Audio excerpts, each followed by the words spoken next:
반갑습니다. 오늘 2주차 복음생명 캠프에 오신 여러분을 환영합니다.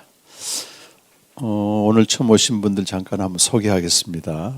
우리 신영교회 서영희 집사님 한번 소개해 주시죠. 성함하고 직접 또 어떻게 오시게 됐는지 기대하는 마음하고.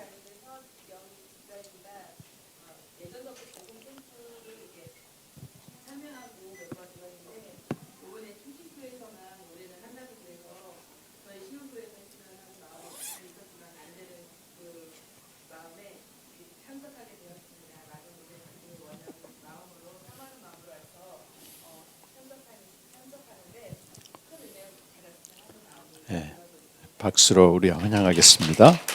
저 멀리 우리 페루에서 복음을 전하고 계시는 선교사님 가정에 오셨습니다.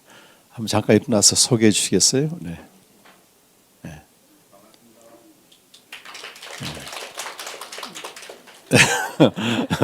어떻게 오시게 됐는지 하고 또 기대하는 마음이 있으면 잠깐 나눠 주십시오. 괜찮습니다.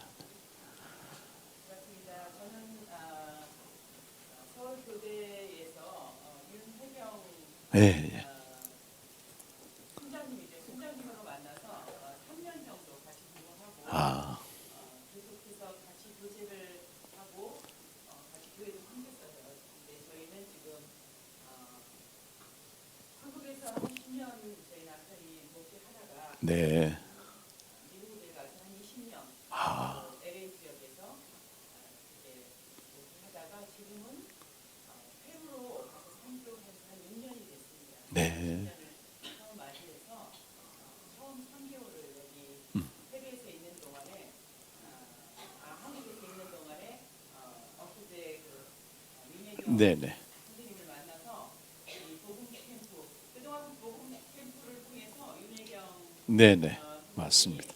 날마다 말씀을 본인이 예. 해석한 것을 저에게 보내주셨어요. 그래서 페루에서 특별히 교재나 어떤 것들이 없는 가운데 저희가 이제 성경은 보지만 이렇게 말씀을 더 깊이 나눌 수 있는 그런 시간이 없었는데 복음 캠프를 통해서 네네. 먼저 윤혜경 선생님이 은혜를 받고 또 여러 사람들한테 저도 해줘서 예.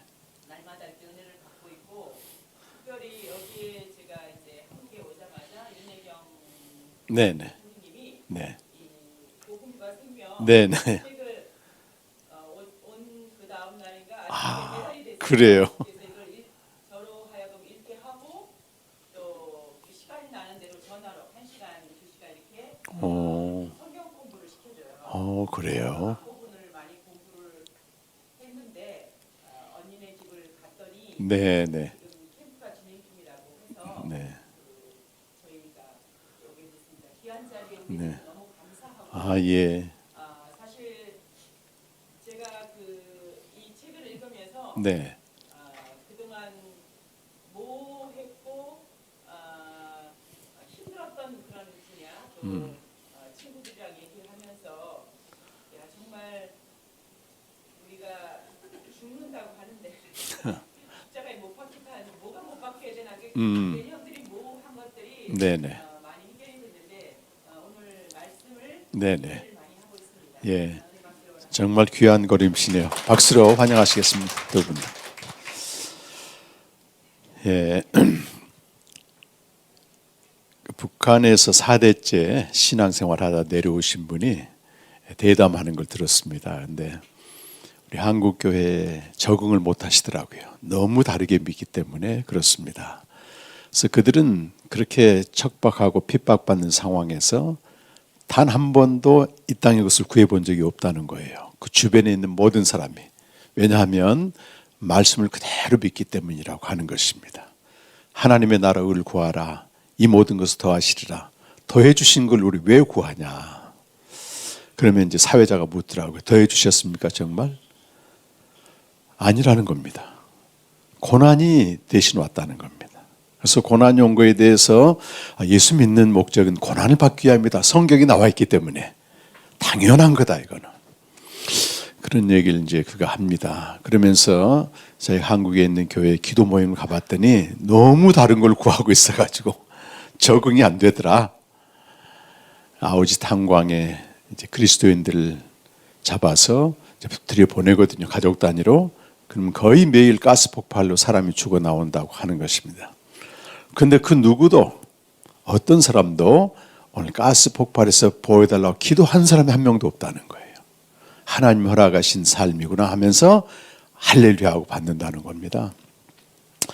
우리와 너무 다른 신앙생활을 하고 있는 그들이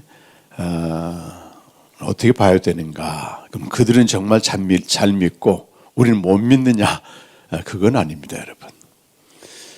우리가 예수를 믿고 또 신앙생활을 하는 것은 단독적으로 갑자기 하늘에서 뚝 떨어진 그 예수를 믿는 게 아니고 이미 주어진 신앙의 어떤 내용, 세계의 존재라고 말하는데요. 기존의 교회 속에 우리가 들어가는 것입니다. 그래서 거기서 듣고 경험한 걸 가지고 우리 신앙이 형성되기 때문에 이걸 전이해라고 말씀드렸죠, 지난주에. 그거를 탓할 수는 없는 겁니다. 나는 그렇게 배우고 듣고, 그러니까 북한의 그 집사님은 자기들의 전제가 뭐냐면 하나님이 다 주신다는 거예요. 고난도 주신 것이다. 이게 완전히 깔려있고 이 땅의 것을 구하면 안 된다고 하는 소위 전제라고 하는 건 그분들의 전이해입니다. 그래서 우리도 거기서 신앙생활 했으면 당연히 그렇게 하는 겁니다, 여러분. 우리 한국은 또 나름대로 그런 그 해방 이전의 일제강점기와 또 6.25 전쟁과 가난이라고 하는 이 굴곡된 역사를 지내면서 교회가 그걸 선도했기 때문에 기복신앙 또 우리 문제를 위해서 부르짖고 이런 것들은 신앙의 전 이해의 영역으로 들어간단 말입니다. 그래서 이것을 뭐 잘 못 믿는다, 잘 믿는다 이렇게 판단할 여지는 아닌 것입니다. 전 이해라는 말을 쓰는데 아주 20세기, 21세기 성경 해석학에서 중요한 언어입니다. 우리가 무언가 이해한다고 하는 것은 내 속에서 뭘 판단하거나 해석하는 게 아니고 지금까지 내가 존재적으로 살아왔던 과거의 모든 삶이 축적되어서 그걸로 어떤 상황이나 사태를 보는 거거든요. 근데 그것이 그 자리에 정체가 돼버리면 우리는 이제 부패 쪽으로 가게 되는 것입니다. 그래서 집을 짓고 있는데 집을 열심히 짓고 있어 목수가 망치로 집을 짓고 있는데 망치를 의식하지 않습니다. 목수는 집 자체를 의식하겠죠. 근데 언제 망치를 의식하는가 하면 망치가 고장 나버렸어. 집을 더 이상 못 짓잖아요. 그럼 이 망치를 왜 고장 났는지 어디가 문제인지 하면서 고친단 말입니다. 이것을 집을 짓는 것은 우리 전 존재의 이해라고 얘기한다면 그러니까 망치 그 중에 한 분야가 고장 난 것을 이제 다시 회복시키는 것, 또 설명하는 이거 설명이라고 말하면 이해와 설명은 다른 개념이죠. 그래서 망치를 다시 수선해서 다시 집을 지으면 되는 거예요. 우리의 신앙생활, 우리의 존재론적 이해는 우리 지난주 첫 시간에 말씀드렸던 우리 에베소서 1장 여러분 3절에서 6절 말씀은 아주 굉장히 중요한 우리 그리스도인의 존재론적 이해입니다. 내가 이런 존재고 내가 이런 하나님을 믿는 거고 그래서 내가 뭘 해야 될 것인가 이것이 이제 함축적으로 나와 있는데 만약 북한 성도들이 그렇게 믿어도 여기 성경과 일치하지 않는다면 그들은 그들의 전이에 묶여버린다고 하는 것입니다. 성경이 말하는 성경이 증거하는 그리스도인이 누구냐 이제 에베소서 여러분 다시 한번 읽어보십시다. 1장 3절에서 6절까지 말씀입니다.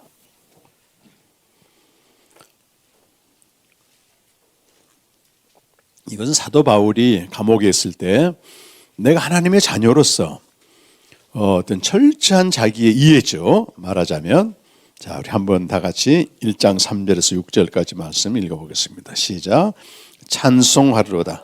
하나님 곧 우리 주 예수 그리스도의 아버지께서 그리스도 안에서 하늘에 속한 모든 신령한 복을 우리에게 주시되 곧 창세전에 그리스도 안에서 우리를 택하사 우리로 사랑 안에서 그 앞에 거룩하고 흠이 없게 하시려고 그 기쁘신 뜻대로 우리를 예정하사 예수 그리스도로 말미암아 자기 아들들이 되게 하셨으니 이는 그가 사랑하시는 자 안에서 우리에게 거저 주시는 바 그의 은혜의 영광을 찬송하게 하려는 것이라. 아멘. 마지막에 보면 그의 은혜의 영광을 찬송한다 이 말은 그의 영광스러운 은혜를 찬송하려 합니다. 이렇게 번역하는 게 더 맞습니다. 그의 영광스러운 은혜를 찬송하기 위함인데 그 시작이 어디냐면 우리 주 예수 그리스도의 아버지란 말이 나옵니다. 우리의 믿음의 대상은 예수 그리스도의 아버지인 하나님을 말합니다, 여러분. 그래서 우리가 예수 믿는다 할 때 아버지를 빼버리게 되면 예수는 우리가 그를 통해서 무언가를 얻어내고 또 우리의 결핍을 채우는 대상으로서 신이 되어버리는 것입니다. 예수에 멈춰버리는 게 아니고 예수 그리스도의 아버지가 되시는 하나님을 믿는 거잖아요. 그리스도를 통해서 믿는 거죠. 근데 그 하나님이 중간에 보니까 하늘에 속한 모든 영적인 복을 마지막에 보시면 주셨다는 말이 나와요. 그럼 하나님 아버지가 영적인 복을 우리에게 주셨다? 이건 어떤 관계입니까, 여러분? 하나님이 우리에게 주신 거잖아요. 주고받는 인격적인 관계입니다, 하나님과는. 우리가 뭘 열심히 공로를 쌓고 행위를 해서 그 대가로 하나님이 우리의 어떠함을 보고 주시는 게 아니고 그가 일방적으로 주신다고 하는 겁니다. 그 내용을 보니까 하늘이라고 하는 바는 지난주에도 말씀드렸지만 만물 안의 세계가 아니고 만물 위의 세계를 말합니다. 그건 예수님이 자기를 계시하실 때 예수님의 자기 계시, 그건 요한복음 3장 13절에서 15절까지 나오고 있는데 자기 계시가 세 가지입니다. 하나가 기원, 나는 하늘로부터 온 자다, 인자란 뜻이죠. 두 번째는 그가 하신 일입니다. 모세가 광야에서 뱀을 든 것처럼 인자도 들려한다. 그 내용은 십자가 죽음과 부활을 말하기 때문에 그걸 복음이라고 말하죠. 복음. 그럼 그 목적이 뭐냐? 그가 하늘에서 오셔서 십자가에 죽으시고 부활하신 그 목적은 3장 15절에 이는 그를 믿는 자마다 영원한 생명을 얻게 하려면, 이 영생이란 말이 나옵니다, 여러분. 이런 그 진리의 언어들이 애매성에 갇히지 않고 명료화되려면 성경으로 가야만 됩니다. 성경에서 하늘이란 말이 무슨 뜻인가? 또 땅에서 들린단 말이 무슨 뜻인가? 영생이란 말이 무슨 뜻인가? 이것이 어떤 사전적인 의미가 아니고 또 전이의 영역에 머문 그런 해석이 아니고 성경에서 뭐라고 말하고 있는가? 전 이해를 수정하는 가장 정확한 방법은 성경으로 가야만 되는 것입니다. 근데 우리는 성경 자체보다도 그냥 사람에게 들은 말을 나의 전 이해에 깔아놓고 있기 때문에 뭘 물어보게 되면 대답은 하는데 성경과는 아무 상관이 없어요. 그래서 제가 해외에 가서 목회자 세미나 할 때 꼭 첫 번째 시간에 복음이 무엇입니까? 물어보면 목사님들이니까 대답한다고요. 그럼 제가 목사님의 방금 그 말씀이 성경 어디에 있습니까? 그러면 할 말이 없는 거예요. 이것이 소위 애매성에 갇힌 진리들입니다.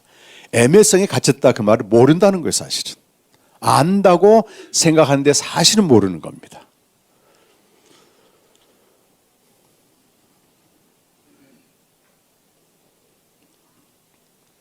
그래서 이 하늘에 속한 모든 신령한 복할 때 이것은 창세 전부터 우리에게 주시기로 약속된 생명이라고 하는 것입니다. 생명.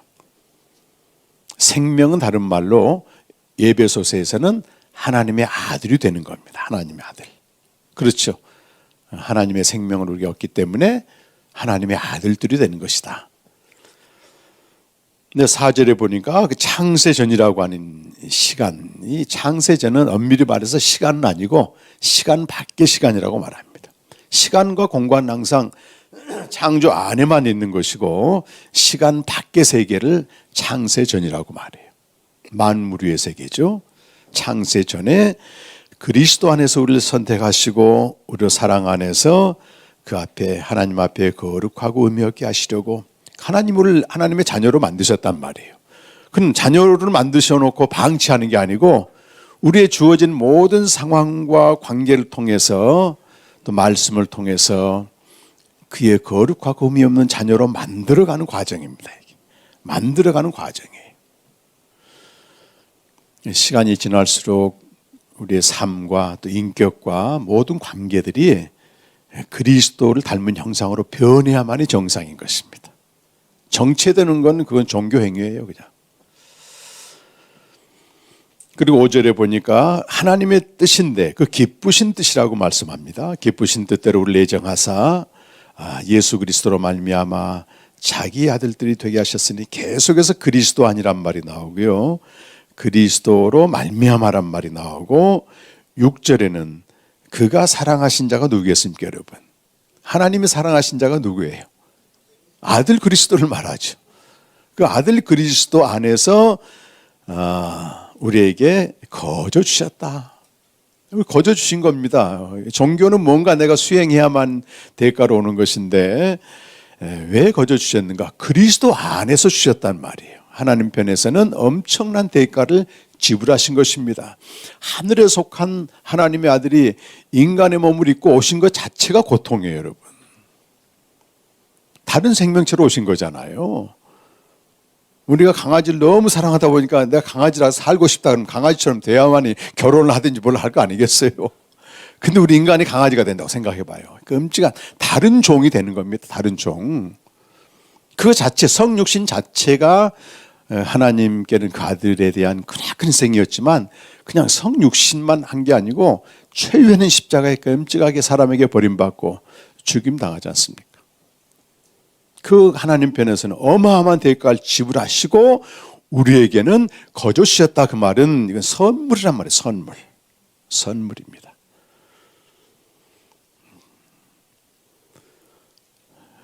그 야고보서 1장 18절 16절부터 보면 형제들아 속지 말라 이렇게 말해요. 가장 좋은 선물, 가장 좋은 은사는 빛들의 아버지인 위로부터 내려오는 것입니다. 회전하는 그림자도 없어. 그건 항상 존재하는데 그것은 진리의 말씀으로 너희를 낳았다. 말씀으로 우리에게 생명을 준 거, 이게 최고의 선물이라고 하는 것입니다. 예수님이 수가성 여인 만나서도 네가 하나님의 선물이 뭔지를 알았다면 나한테 구했을 텐데 하면서 생수를 주시지 않습니까? 생수. 야곱의 우물이라고 하는 만물 안에서 어떤 종교 생활을 반복하는 그에게 예수님이 오셔서 하늘에 속한 이 생수, 생명을 주신 것입니다. 로마서 6장 23절 말씀에서도 죄의 삭은 사망이요 하나님의 선물은 그리스도 우리 주 안에 있는 영생이니라. 그러니까 우리가 영생에 대한 바른 이해만 하고 또 영생으로 살기만 해도요. 전 북한 그 집사님의 그 간증을 들으면서 우리 안에 이미 생명 있고 생명을 누리는 사람들은 얼마든지 그런 상황에 가면 살 수 있습니다, 여러분. 뭘 더 원하겠습니까? 이미 주셨는데 그 생명을 딱 주시고 너 생명 줬으니까 네 알아서 하라 그게 아니고 항상 우리와 함께 계시잖아요, 그분이. 캄캄한 밤에는요 별이 잘 보이듯이 깊은 고난 속에서는 그게 훨씬 잘 보여. 하나님이 함께 하시는 게 그분들 고백이 그렇더라고요. 근데 워낙 대낮처럼 하나님과 맞먹는 것들, 만몬 문화 또 이런 것들이 인간의 문화가 창궐하니까 하나님이 안 보이는 것 같지만은 그런 것들이 빛을 잃을 때는 더 선명하게 보이듯이 하나님이 함께 하신다고 하는 것입니다. 두려울 게 없죠, 사실은.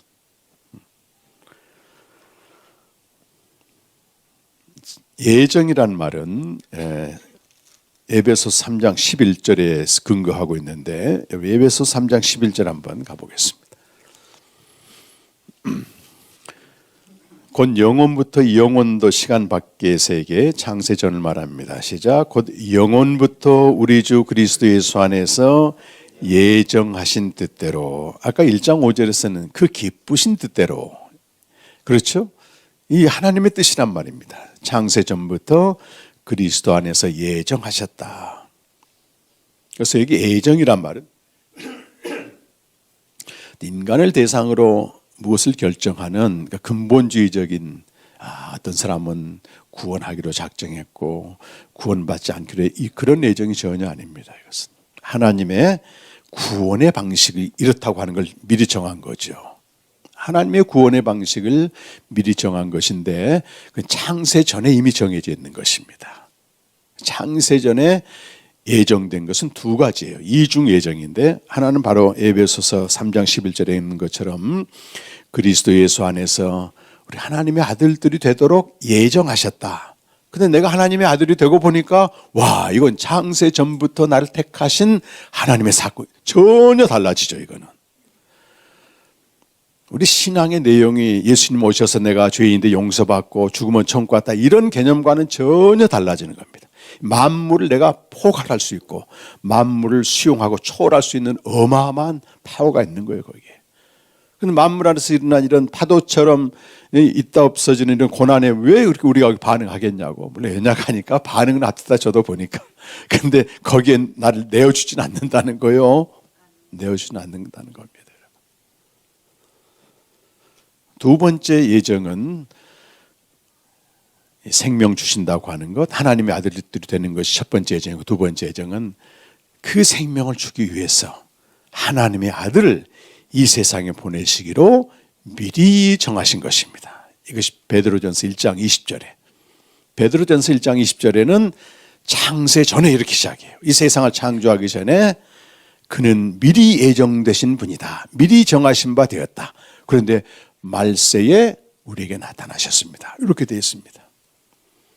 성경적인 이중 예정은 우리에게 생명을 주시겠다고 예정된 거하고, 하나님의 아들들이 또 하나는 그 생명을 가진 그분이 오셔야만 생명을 얻기 때문에 하나님의 아들을 보내시기로 미리 정하신 것이다. 베드로전서 1장 20절에 있는 이것이 두 가지 예정, 하나님의 창세전 계획과 예정 가운데서 이 세상이 창조되었고 우리가 태어났고 그리스도가 오셨고 우리 생명을 주었다. 그 노산하는 그 부부들 보면요, 우리 저희 옆집 아파트는 노산 하셨어요. 노산이 뭐냐면 나이 들어서 아기를 낳은 거예요. 애지중지 하더라고. 내가 널 어떻게 낳는데 10년간 기도하고 낳았다. 20년간 기도하고 뭐 이렇게 이제 할 수 있지만은, 우리가 하나님의 자녀로 태어난 것은 갑작스럽게 충동적으로 된 게 아니고 이 세상을 창조하기 전부터 하나님이 예정하시고 택하셔서 되었다. 이러면 어떻게 돼? 우리 얼마나 귀한 자녀겠어요, 그게요. 인간 세계에서도 한 10년 기도하고 낳았다면 어마어마하게 소중한데 말이죠. 노산했다면.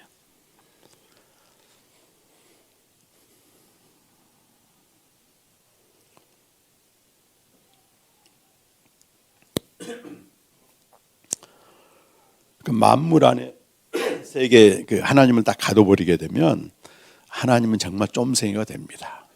네가 행한 어떤 거 하나 때문에 벌 주고 또 자책감 갖게 만들고 너 이래서 막 이렇게 완전히 종교화된 신으로 가버리는 겁니다. 우리가 그런 전이해 속의 신앙생활을 하지만 성경을 통해서 내가 어떤 존재인가의 정체성을 깨닫게 되면 어마어마하게 달라지는 거예요.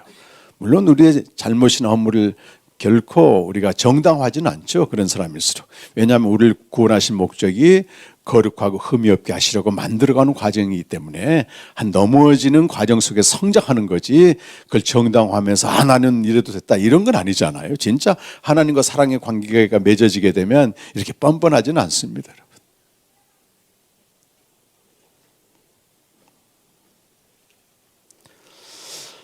하나님 이런 디자인, 창세전의 계획과 예정 가운데서 세상을 창조하셨고 인간을 창조하셨다는 것입니다. 그래서 아담은 창세전에 약속된 그 아들의 생명을 가진 자가 아니고 피조된 생명입니다. 땅의 먼지로 만들어졌다. 메이드 오브 갓이란 말 쓰잖아요. 메이드 오브 갓.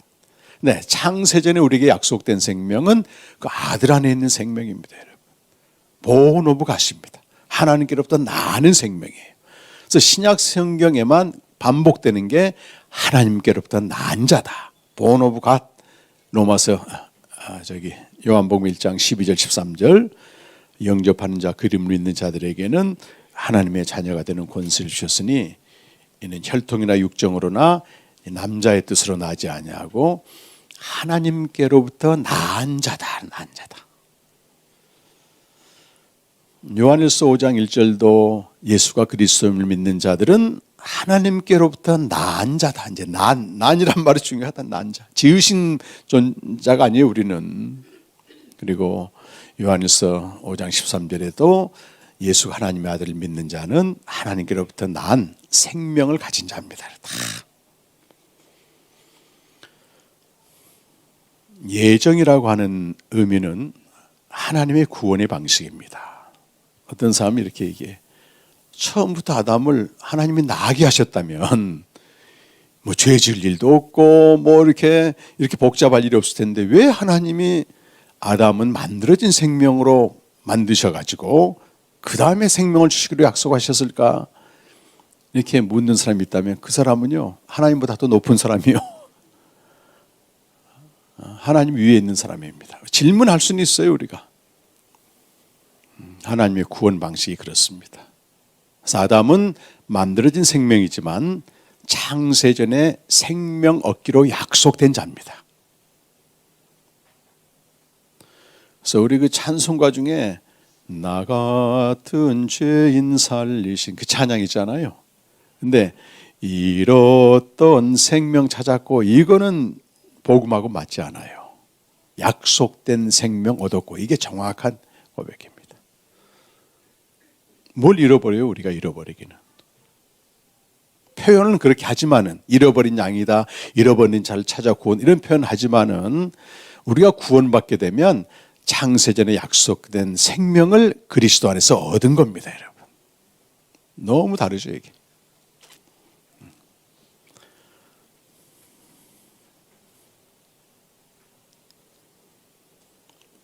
그래서 생명이 실제가 되고 생명으로 사는 이 성도들은 생명의 부유함과 존귀함과 그 가치를 너무도 알기 때문에 생명이란 말이 나오면서 울컥울컥 한다고.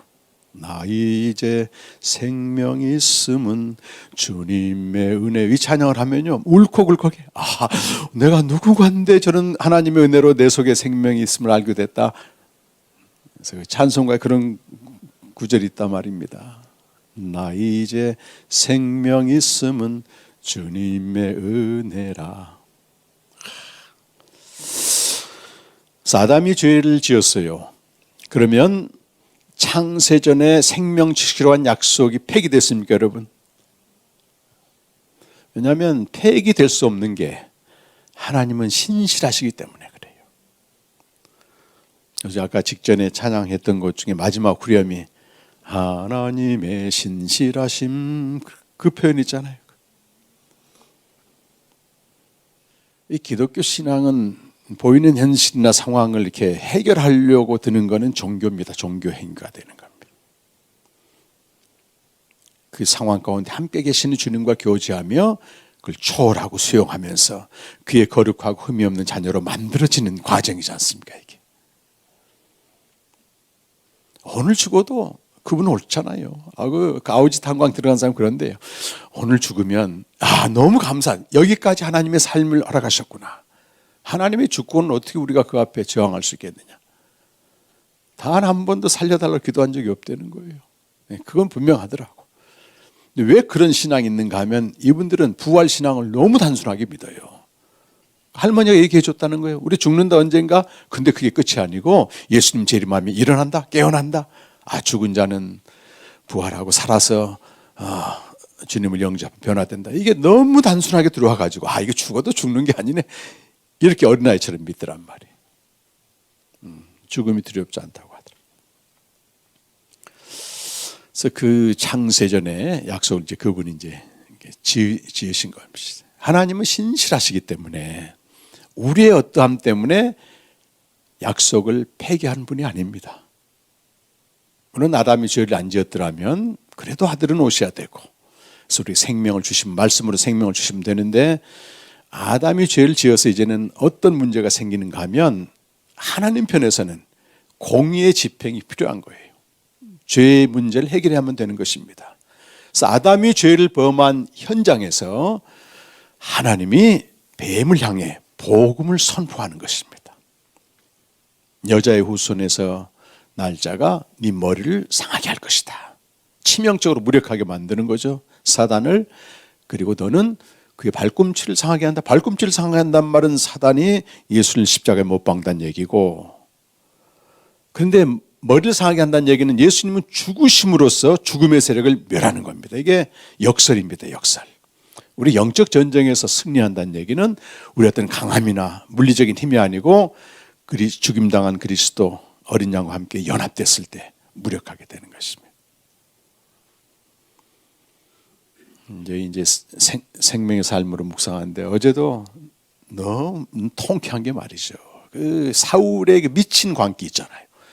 다윗을 죽이려고 하는 악령이 들어서 막 미쳐 돌아가는데요. 갑자기 제정신이 들고 다윗을 막 극찬하더라고. 그게 어떻게 그렇게 됩니까, 여러분? 다윗이 물리적으로 이겼습니까? 그러지 않습니다, 여러분. 자기가 얼마든지 죽일 수 있는 굴 속에 들어온 이 사울을 죽이지 않고 살려준 거예요. 옷자락만 메고. 그러면서 당신은 하나님의 기름 부은 자인데 어떻게 내가 당신을 해할 수 있겠습니까? 그래서 나는 죽은 벼룩이다, 죽은 개다 이런 표현을 막 쓰면서 하는데 결국 우리 속에 있는 그 미쳐가는 광기는 죽임 당하신 어린 양 앞에서 무력하게 되는 것입니다. 그래서 오늘은 주 달려 죽은 십자가를 찬양하는데요. 그렇구나. 내 속에도 살고 같은 그런 광기가 있는데 어떻게 이것이 무력하게 되는가? 이것은 내 의지나 결단으로 되는 게 아니고 강한 힘에 의해서 제압된다고 되는 게 아니고 나를 위해서 죽어주신 주 달려 죽은 십자가 앞에 갔을 때 연합됐을 때에 그냥 무력하게 된다고 찬양하게 되는 거예요. 그래서 예수님은 여자의 후손으로, 여자의 후손이란 말은 유일하게 아담의 피를 받지 않고 어는 후손을 말합니다. 로마서 5장 12절 보면 한 사람으로 말미암아 죄가 세상에 들어오고 죄로 말미암아 사망이 왔나니 모든 사람이 죄를 범하였으므로 모든 사람이 DNA가 그거예요. 우리는 DNA가. 그래서 시편 51편 5절 보면 다윗도 그렇게 고백하잖아요. 내가 죄악 중에 출생했습니다. 내가 모태에서 죄 중에 태어납니다. 우리 모든 인간은 모태 죄인이라고 하는 것입니다. 단 한 사람 예수님은 그 남자의 씨로 아담의 씨로 오지 않았고 성령으로 잉태된 여자의 후손에서 났다. 그것이 이제 이사야 7장 14절에서는 보라 처녀가 잉태의 아들 낳으리니 그 이름을 임마누엘이라 하리라. 그것이 예수님의 탄생 시점에서 성취가 됐잖아요. 마태복음 1장 23절에 보면 천사가 계시합니다. 그 이름을 예수라 하라. 그는 자기 백성을 그들의 죄에서 구원할 자이다. 여러분, 죄에서 구원한단 말이 어디서 구원한단 말입니까? 이런 현상적으로 보이는 죄 용서 그 문제가 아닙니다, 여러분. 자기 백성을 죄에서 구원한다고 천사가 계시했을 때 마태복음의 기자가 뭐라고 거기다가 결론을 내리자고 하면은 이는 이사야 선지자가 하셨던 말씀 보라 처녀가 잉태하여 아들 낳으리니 그 이름을 임마누엘을 하리라 하였으니 이는 하나님이 우리와 함께 계시다. 이렇게 얘기를 한단 말입니다. 그럼 죄로부터 구원받았다는 얘기는 뭘 말합니까, 여러분? 하나님과 분리되었던 우리가 하나님과 함께하게 되었습니다. 이런 뜻이에요. 그럼 죄란 말은 또 뭐예요? 그럼 하나님과 분리된 상태가 죄예요. 그래서 로마서 3장 23절 말씀 보면 모든 사람이 죄를 범하였음에 하나님의 영광에서 떨어져 나갔다. 영광을 보지 못했다. 영광 이르지 못했다. 죄로부터 구원은 이제 하나님과 함께함으로 그의 영광을 보는 것이다. 이렇게 정의될 수 있는 것입니다. 그것이 이제 생명의 교제를 통해서 보는 독생자의 영광을 보는 것이죠.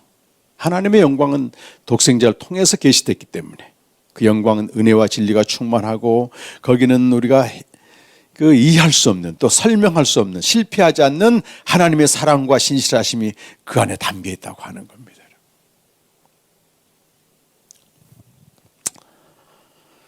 그래서 여자의 후손으로 오실 그리스도를 창세기 4장부터 말라기까지는 선지자를 통해서 다 증거합니다, 여러분. 그래서 구약 성경은 오실 그리스도를 선지자를 통해서 증거한 복음입니다, 복음. 이게 어디 나옵니까, 성경에? 구약 성경이 복음이다. 이 말이 어디 나와요? 이 복음은 하나님이 선지자를 통하여 그의 아들에 관하여 성경에 미리 약속하셨다. 그 로마서 1장 2절 말씀인데 로마서 1장 2절 말씀의 출발을 이 복음이라고 말해요. 복음. 그건 구약 성경을 말하거든요. 이 복음은 하나님이 선지자들 통하여 그의 아들에 관하여 성경에 미리 약속하신 것이다. 그랬다면 구약 성경은 선지자를 통해서 그 아들에 관하여 미리 약속된 뭐다? 복음이라고 하는 겁니다. 우리는 막연하게 구약은 율법이고 신약은 복음이다. 그게 아닙니다. 신구약 성경 전체가 그리스도를 증거하는 복음입니다. 복음. 그래서 요한복음 5장 39절 말씀에 예수님이 말씀하시죠. 너희가 성경에서 영생을 얻는 줄 생각하고 성경을 연구하거니와 이 성경은, 거기서는 구약 성경을 말해. 이 성경은 나에 대해서 증거한 것이다. 특별히 요한복음은 계시의 복음입니다, 여러분. 기원이 창세 전부터 시작되거든요.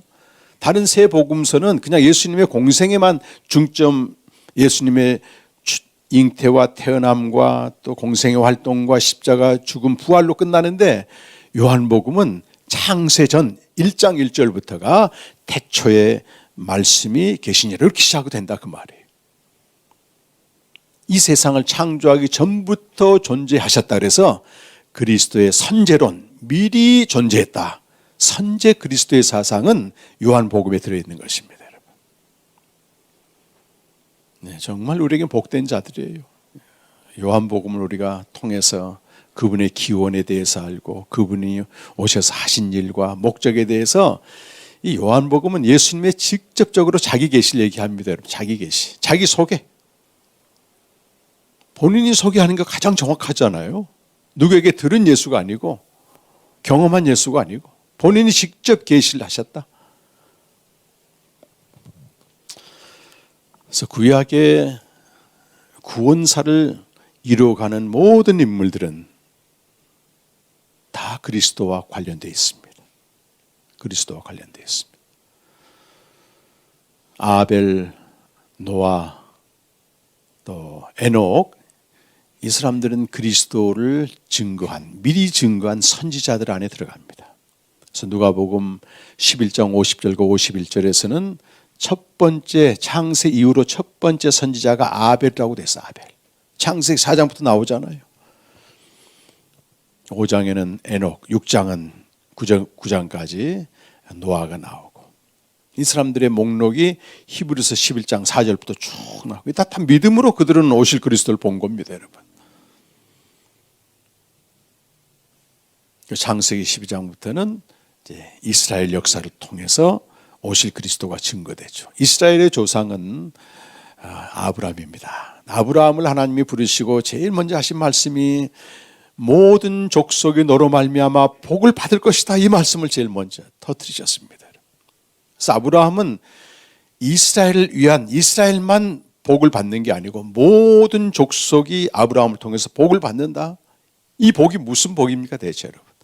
그 기원은 아까 에베소 1장 3절에 있는 하늘에 속한 신령한 복이고, 창세 전에 우리에게 주시기로 한 은혜, 영생의 약속이라고 하는 것입니다. 영생 얻는 것, 하나님의 아들들이 되는 것이 아브라함에게 약속한 모든 족속이 받는 복의 복. 그것이 그리스도가 오심으로써 성취가 되었다고 하는 것입니다. 갈라디아서 3장 7절, 8절, 9절에 그대로 나옵니다. 갈라디아 3장 8절은 그 창세기 12장 3절 모든 족속이 너로 말미암아 복을 받으라고 하는 것을 그대로 인용해 가지고 이제 예수 그리스도를 믿어서 하나님의 아들들이 된 자는 이 복을 받은 자입니다. 이렇게 생명을 얻게 되면 이 복을 받은 자들이라고 하는 것이. 그리고 이 구약에서는 이 복을 성취해가는 과정에서 두 가지 약속, 아브라함에게 자손의 약속을 하시고 땅의 약속을 하셨는데, 이것이 구약 성경 전체 이스라엘 역사를 이끌어가는 중심적인 테마가 됩니다. 거기 자손은 장차 오실 그리스도를 말하고, 거기 땅은 그리스도를 믿음으로 들어가는 하나님 나라를 얘기합니다. 이것이 갈라디아 3장 16절과 히브리서 11장 16절에 아브라함은 나온 바 본향을 생각하지 않고 하늘에 있는 본향을 생각했다.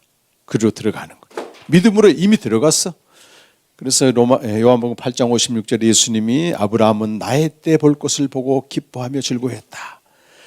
나는 아브라함보다 먼저 있느니라. 현재형으로 되어 있어요.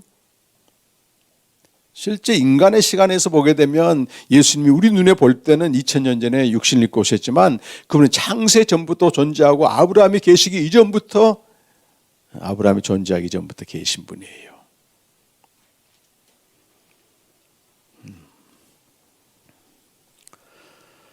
그 모세도 아브라함에 대해서 창세기 20장 7절 보면 하나님이 직접 아브라함은 선지자라고 말합니다. 선지자가 분명한 게 그에게 약속된 복이 그리스도 안에서 성취됐고 그에게 주신 자손과 땅이 바로 그리스도를 제시하고 땅도 그리스도를 통해 들어 하나님 나라를 말합니다. 이것이 전부 그리스도를 증거한 선지자 아브라함의 스토리. 그리고 그 뒤에 있는 모세도 출애굽기 신명기 18장 15절 보면 나와 같은 선지자가 올 텐데 너희는 내 말은 안 들어도 그의 말은 들어야 된다 이렇게 돼 있어. 근데 모세가 나와 같은 선지자란 말은 자기도 선지자란 얘기잖아요. 예수님이 오셔서 구원을 성취하셨을 때 그 사도행전 3장 22절 보면 사도 베드로가 그 모세가 말한 그 선지자가 바로 이 사람 예수 그리스도를 말하는 거야. 그러면서 그 신명기 18장 15절 말씀을 그대로 인용한다고. 그러면서 사무엘 위에 모든 선지자들이 바로 그리스도를 지시하고 있다. 베드로전서 1장 10절과 11절에 보면 구약의 선지자들 안에는 그리스도의 영이 있어서 그리스도가 오셔서 받을 고난과 영광을 미리 증거했다. 그리고 그들은 그냥 하늘에서 뚝 떨어져서 받아 산 게 아니고 부지런히 연구하고 살폈다고 하는 것입니다. 선지자들이. 우리는 그리스도를 직접 모셔드린 왕 같은 선지자들인데 어떻게 믿어야 되겠습니까, 여러분? 믿는 방식은 똑같아요. 부지런히 연구하고 살펴야 됩니다. 제가 단톡 여러분 올린 공지문에 언급했는데 지난주에 나온 그 설문조사입니다. 그게. 한국은 급속도로 무종교화 사회가 돼가고 있습니다. 응답자의 63%가 종교가 없다는 거예요. 3대 종교 중에서 기독교는 15%, 불교가 16%입니다. 그리고 가톨릭은 천주교는 5.1%예요. 지금 한국 사회는 급속도로 지금 무종교 쪽으로 가고 있고 기독교인들 역시 교회에 나간 사람들은 10명 중에 7명밖에 없습니다. 10명 중에 3명이 안 나가 교회에 가난한 성도라고 하더라고요. 안 나가 해가지고 이것이 현실입니다. 시계를 이렇게 거꾸로 돌릴 수 없듯이 역사의 흐름을 거슬 수가 없습니다. 지금은.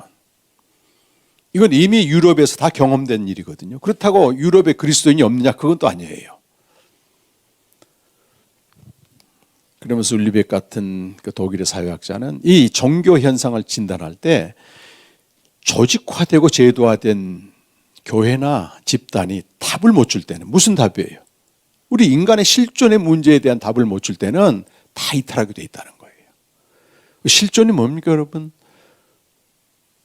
내가 어디서 왔느냐? 어디로 가느냐? 궁극적인 질문에 대한 해답을 못 주고 그냥 만물 안에서 예수 믿으면 잘 됩니다. 이런 정도 갖고는요. 다 떠나간다. 왜? 안 믿어도 잘 되는 세상에 살고 있는데 무슨 예수가 필요합니까? 그런데 무종교적으로 가지만 인간의 내면의 종교성은 더욱 갈망한다는 거예요. 그래서 결국은 개인화 신앙으로 간다는 것입니다. 개인화 신앙. 제가 지난주에도 언급한 것 같은데 이 교회가 개인적으로 복음을 깨닫고 주님과 교제하는 한 사람만 있어도 굉장히 강력합니다. 여러분. 왜 그렇게 믿어야 돼? 다 떨어져 나갑니다. 이 사람들은. 하나님은 그렇게 소수를 통해서 말씀과 일치된 성경과 일치된 소수를 통해서 당신의 구원사를 펼쳐가는 거예요.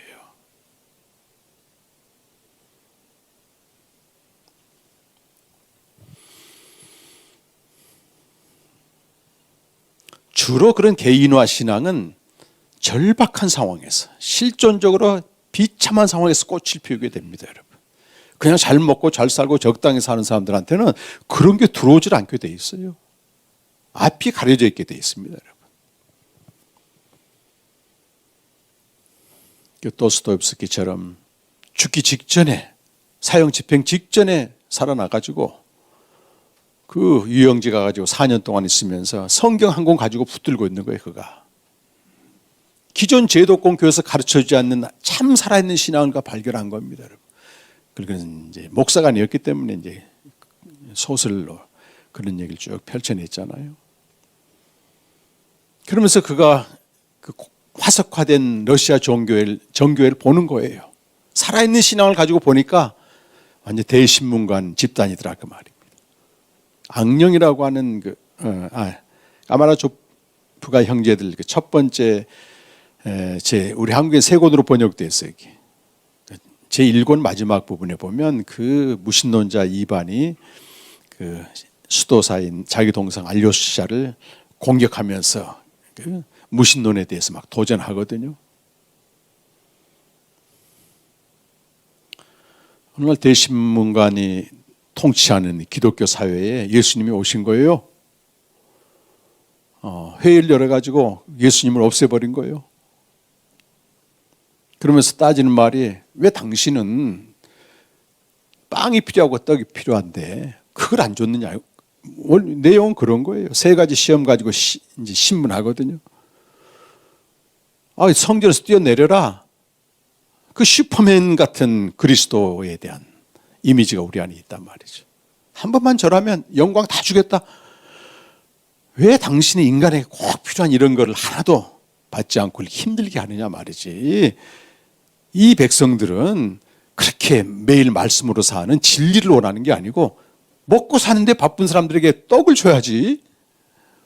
이렇게 막 드러내놓고 예수님을 공격하는데 거기 안에 굉장히 역설적인 게 있어요. 대부분의 사람들은 말씀으로 살고 진리에 대해서 여기에 관심이 없고 그냥 내가 잘 먹고 잘 살면 돼, 그걸로. 진리 어렵게 생각한다, 사람들이. 머리 아프게 생각한다. 이렇게 이제 공격을 하게 됩니다, 여러분. 개인화 신앙 들어가게 되면 이런 문제 굉장히 도전을 받게. 내가 개인적으로 복음을 알고 다 목숨을 걸고 주님과 교제한다고 해서 뭐 세상이 달라진 게 아니고 그렇다고 하늘에서 복이 온 게 아니고 관계가 당장 회복되는 거, 이거 아니거든, 사실은.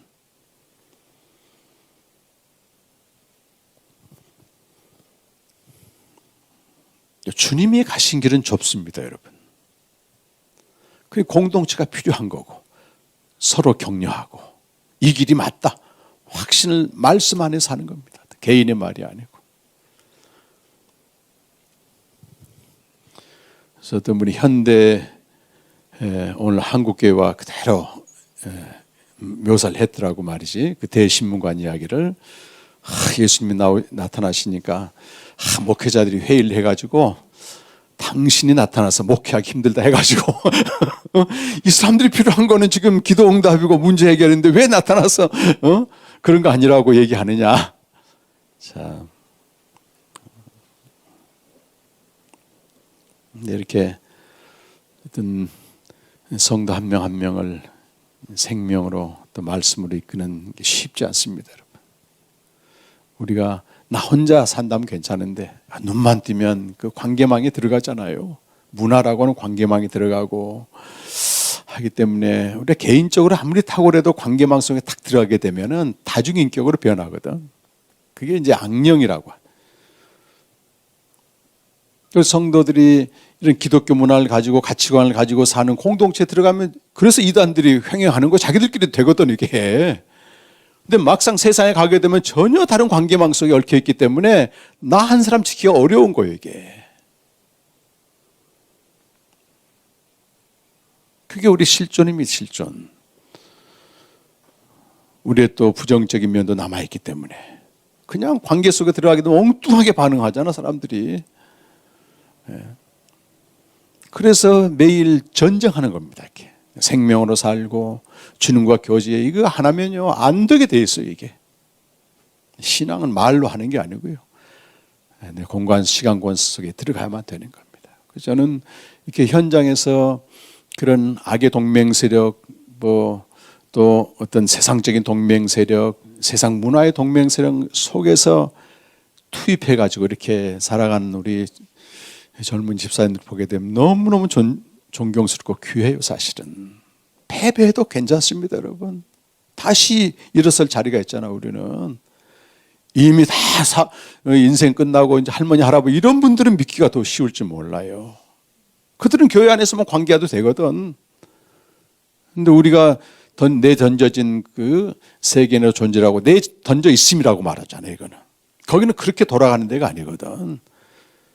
그렇게 선한 사람도 자기에게 피해가 오게 되면 야수처럼 변해버린 그런 관계성 속에 살기 때문에 우리도 우리를 장담하지 못하는 겁니다. 여러분. 근데 주님이 전부 알고 계시다는 얘기잖아요.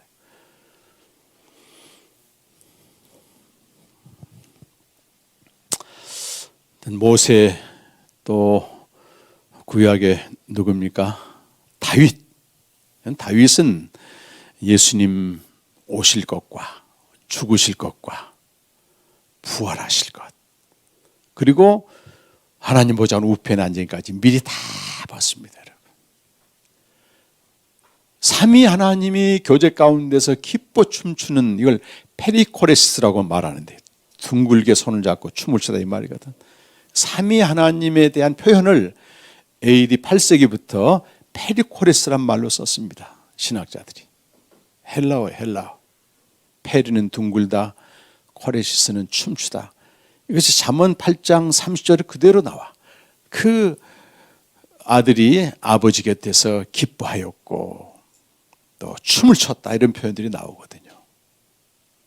이 충만한 그 삼위 하나님의 교제를 묘사하고 있는 것입니다. 근데 다윗은 그걸 그대로 봤다는 거예요, 여러분. 시편 16편에서 그 삼위 하나님의 코레시스, 그리스도가 아버지 앞에서 기뻐 춤을 추는 걸 봤는데, 시편 16편에서는 그걸 다윗 자신으로 묘사를 해요. 근데 다윗은 그리스도를 예표하기 때문에 사도행전 2장 가보시면 그 베드로가 이 말씀을 그대로 가져와 가지고 사도행전 2장 25절에 다윗이 그를 가리켜, 그리스도를 가리켜 뭐라고 얘기했습니까, 여러분? 요 25절, 26절, 27절, 28절은 시편 16편 8절 이하의 말씀을 그대로 인용한 것인데, 이것이 그리스도에 대한 증거라고 하는 것입니다. 그리스도가 그 아버지 앞에서 기뻐하셨고 요동하지 않으셨다, 이런 내용들이에요. 사람들이 의문이 될 거 아니에요. 저 다윗 얘기를 왜 너는 그리스도 얘기라고 하느냐? 그래서 그 다음에 31절에 그렇게 얘기를 하는 겁니다. 이거는 다윗이 그리스도의 부활을 미리 말했다. 그의 육신이 우리 눈앞에서 우리는 그의 무덤이 우리에게 있고, 다윗은 이미 죽어, 29절에 나오네요. 다윗이 죽어 장세되 그 묘가 오늘까지 우리 중에 있다고 말이지. 아직 부활하지 않았다는 거잖아요. 그런데 27절 끝에 보게 되면 주의 거룩한 자로 예수님 자신을 말합니다. 여러분, 썩음을 당하지 않게 하셨다. 썩음을 당하지 않는다는 누구에게만 해당되는 얘기예요? 그리스도에게만 해당된다는 얘기입니다. 그러니까 시편 16편은 다윗 자신에 대한 고백이 아니고 다윗이 삼위 하나님과 충만한 기쁨을 누리는 그걸 봐버린 거예요, 여러분. 이걸 봤기 때문에 시편 27편 4절 보면 다윗이 이렇게 말해요. 내가 여호와께 구하는 한 가지는, 온싱은 내 평생에 하나님의 집에 살면서 그 성전의 아름다움이란 말이 페리코레스입니다, 여러분. 원문을 찾아보게 되면 충만한 기쁨을 말해. 그 아버지와 아들이 함께 있는 이 기쁨을 보는 거, 이거 하나밖에 없다는 거. 다윗이 어떻게 살았나 보세요, 여러분. 이 세상에 살면서 소위 기복적인 그런 거 받았습니까, 여러분? 여러 아내에게서 태어난 자식들끼리 서로 간음을 하고 서로 피비린내 나는 이 살인을 하고, 끔찍합니다. 다윗의 인생을 보게 되면 자기도 그 사랑하는 압살롬에서 배반당해서 기가 막힌 인생을 살잖아요. 우리가 진리를 안다고 해서 모든 게 형통한 게 아니라니까요, 여러분. 하나님은 내 개인을 보시는 거예요, 개인을. 어떻게 나와 내게 반응하고 있냐, 그거 보시는 거잖아요. 그 기가 막힌 상황에서 다윗은 여전히 한 가지 구해, 원승을. 시편 63편에 보면 원승을 구합니다. 그 기가 막힌 유대 광야로 쫓겨가면서 마르고 황폐한 땅에서 내 영혼이 주를 갈망하며 내 육체가 주를 앙모합니다. 내가 이곳에서 주의 영광과 권능을 보나이다. 그러면서 그 상황은 그대로인데 주의 헤세드, 인자가 생명보다 귀함으로 내 입술이 주를 찬양합니다. 이렇게 된다는 게 여러분. 그걸 보면 되는 거예요. 그 보면 되는 거.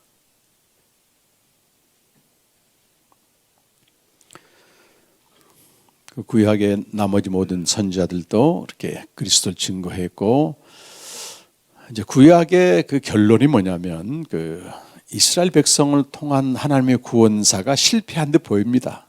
이스라엘이 실패한 거지 하나님 실패하지 않습니다, 여러분.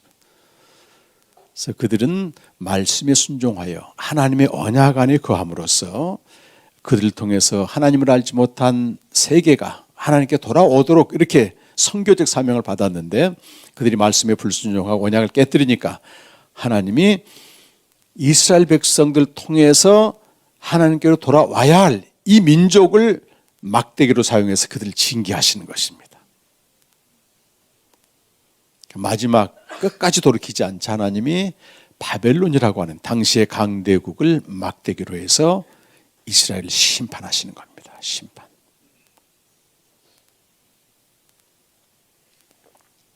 그런데 언약 백성에 대한 심판은 이게 미시파트란 히브리어 말인데 진멸하는 게 아니고, 진멸하는 게 아닙니다. 다시 세우는 것입니다. 코렉트라고 말하죠. 코렉트. 옛날처럼 세우는 게 아니고 의로 다시 세우는 거예요. 그래서 구약 성경의 핵심 구절이 출애굽기 19장 4절 5절 6절에 있는 시내산 언약인데, 이 언약을 하나님이 폐하시고 언제? 바벨론에 의한 멸망과 동시에 폐하시고 에레미야 선지자를 통해서 새 언약을 약속하십니다. 새 언약. 그래서 에레미야 31장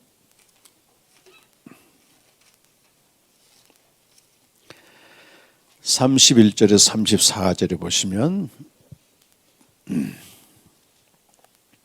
이 새 언약을 약속하시는데, 이 새 언약은 장차 오실 그리스도가 이 새 언약을 성취합니다, 여러분. 그러니까 이 새 언약이 반포된 지가 한 BC하고 580년 전후라면 실제 이 언약이 성취되는 시점은 그리스도가 오신 580년 후라고 말이에요. 자, 31절과 32절은 에레미야서 아주 구약에서 아주 중요한 핵심 구절은 몇 개가 있습니다. 하나가 창세기 3장 15절과 21절에 있는 원시복음, 그리스도가 오실 거라고 하는 이제 오셔서 이제 그가 십자가에 죽으신다는 겁니다. 아담이 범죄한 이후, 범죄한 현장에서 선포된 복음이고, 창세기 12장 3절 모든 족속이 너로 말미암아 복을 받는다. 이 복 역시 그리스도를 통해 성취되죠. 네. 그래서 마태복음 1장 1절은 아브라함의 후손으로 시작합니다. 그리스도가. 마지막 28장 18절은 모든 족속으로 제자를 삼으라 그렇게 나오죠. 모든 족속으로 연결되고, 또 중요한 구절은 출애굽기 19장, 우리 지난 시간에 살펴보았던 4절에서 6절. 요 출애굽기 19장 4절, 5절, 6절이 구약 옛 언약의 핵심적인 내용입니다. 그리고 다윗을 통해서 그 나단 선지자가 약속한 다윗의 씨에서 오실 그리스도, 사무엘하 7장 12절 말씀이에요. 그리고 마지막으로 구약에서 가장 중요한 구절이라고 얘기할 수 있습니다. 새 언약은 신약 시대에 성취됐지만 약속은 여기 예레미야서에 있는 거예요. 31절과 32절 말씀은 바로 옛 언약을 폐하시고 새 언약을 성취하겠다고 하는 거죠. 33절과 34절이 새 언약의 내용인데 우리 함께 한번 읽어보겠습니다. 33절 34절 시작. 그러나 그날 후에 내가 이스라엘 집과 맺을 언약은 이러하니 곧 내가 나의 법을 그들의 속에 두며 그들의 마음에 기록하여 나는 그들의 하나님이 되고 그들은 내 백성이 될 것이라. 여호와의 말씀이니라. 그들이 다시는 각기 이웃과 형제를 가리켜 이르기를 너는 여호와를 알라 하지 아니하리니 이는 작은 자로부터 큰 자까지 다 하나를 알기 때문이라. 내가 그들의 악행을 사하고 다시는 그 죄를 기억하지 아니하리라. 여호와의 말씀이니라. 아멘. 이 새 언약의 내용은 세 가지예요. 첫 번째는 나의 법을 그들의 속에 두고 그들의 마음에 기록하겠다. 첫 번째입니다. 이게 나의 법과 나의 법은 뭘 말하겠습니까? 새 언약이기 때문에 여기 나의 법은 아들을 통해서 주시는 말씀이에요. 아들을 통해서 주시는 말씀인데 히브리서 1장 1절과 2절 보면 구약에는 여러 가지 여러 모양으로 조상이신 하나님께 조상에게 말씀하신 하나님이 마지막에는 아들을 통해서 말씀하신다. 아들의 말씀입니다. 아들의 말씀은 공관복음서에서는 하나님 나라의 말씀이고 요한복음에서는 영생의 말씀입니다.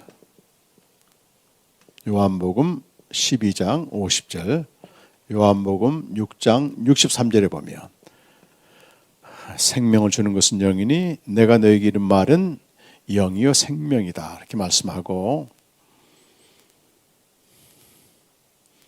요한복음 12장 50절은 아버지의 명령은 영생인 줄 아노라. 전부 영생입니다. 생명을 주는 말씀이죠. 생명을 주는 말씀. 그래서 고린도후서 여러분 3장 6절에 보면 이 새 언약의 일꾼 바울을 그렇게 말해. 새 언약의 일꾼이라고 그렇게 말하. 자기를 하나님이 새 언약의 일꾼 된 자격을 주셔서 감사되게 하면서 새 언약의 일꾼이 뭐냐 대체? 생명을 주는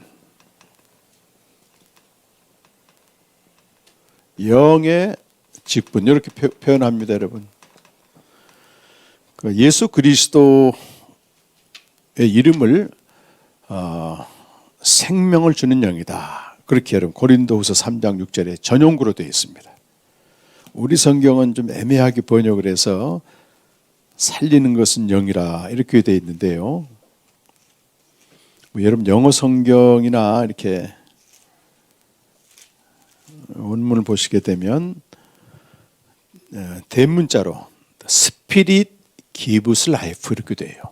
이것이 반복돼서 나옵니다. 스피릿 대문자로 영은 생명을 줍니다. 이렇게 돼. 네, 이 말이 요한복음 6장 6절에 그대로 반복됩니다. 생명을 주는 것은 영이다. 내가 너에게 이른 말은 영이요 생명이라. 언제 예수님이 말씀하셨냐면 생명의 말씀을 계속 알려주는데도 하나도 못 깨달아. 이 사람들이 이 말씀을 얻다 다 가네 이렇게. 그러니까 예수님이 하신 말씀들은요, 생명의 말씀들은 그분의 공생애 때 다 쏟아졌습니다, 여러분. 그런데 예수님 당시에는 성령이 안 왔기 때문에 아무도 깨닫지 못했단 말이에요. 근데 성령이 오게 되면 이걸 깨닫는 거예요, 이렇게. 근데 우리는 이미 예수님 영접함과 동시에 다 성령이 있습니다, 여러분. 이 성령이 생명을 알게 한다, 그 말이지, 이게.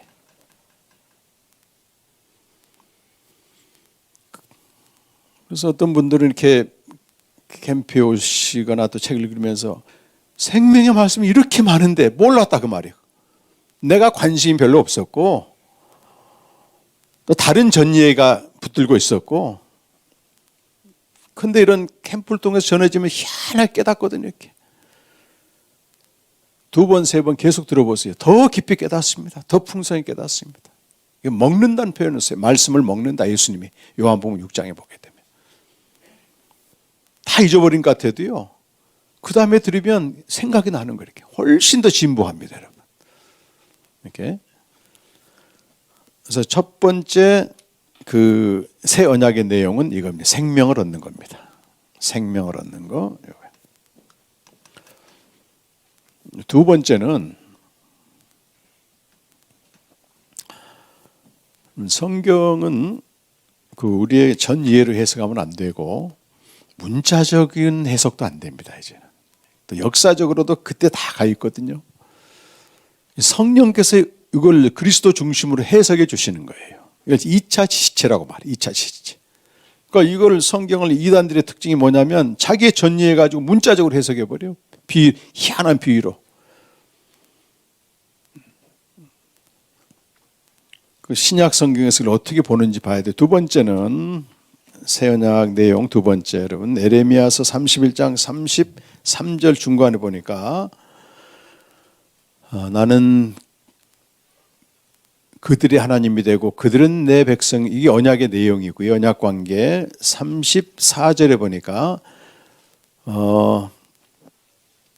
작은 자로부터 큰 자까지 다 각각이라는 말입니다. 나를 안다 그 말은 이게 하나님을 안다는 거거든요. 큰 자나 작은 자나 구약에는 특별히 중개인이 필요했는데 신약은 큰 자나 작은 자나 각자가 전부 하나님을 안다.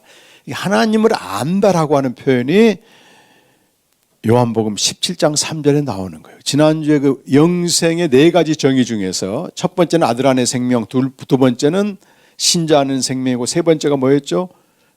현재 누리는 영생에서 아버지와 아들 아는 거잖아요. 요한복음 17장 3절.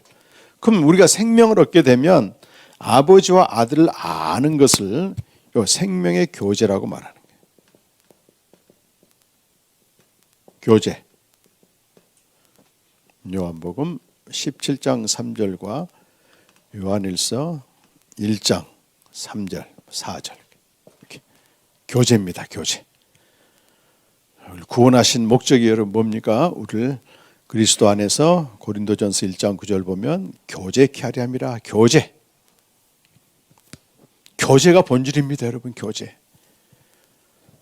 우리는 교제보다도 행위 중심으로 신앙을 많이 배웠습니다. 그렇잖아요.